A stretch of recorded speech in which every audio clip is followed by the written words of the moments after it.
स्वामी स्वामी काही चूक झाली का माझ्याकडून? चूक? अपराध केलायस तू.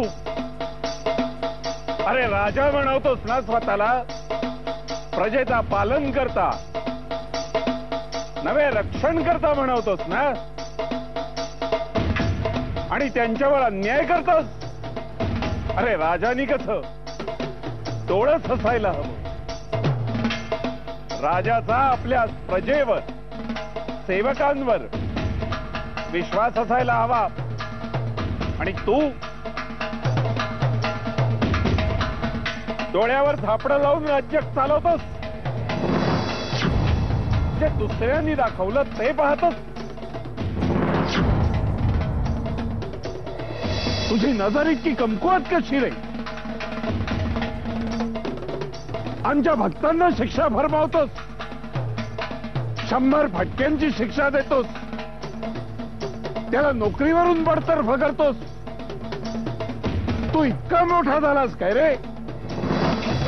आणि तू त्यांच्यावर जुलूम करतास. पण स्वामी मी संपूर्ण शहानिशा करूनच मग अंतिम निर्णय घेतला होता. महाराज फेर तपासणी केली महाराज. सारा ताळेबंद योग्य जुळून आला. आमची हिशोब करण्यात थोडी गल्लत झाली. खजिन्यातली रक्कम चोख आहे. कोणताच गैरव्यवहार झालेला नाही. चोर सोडून संन्याशाला बळी द्यायला निघाला होतास तू. अरे या कटामागचा खरा सूत्रधार हा दाजीबा आहे. हा खरा चोर आहे.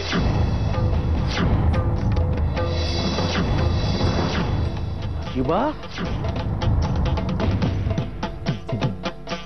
कारस्थान तू रचलंस.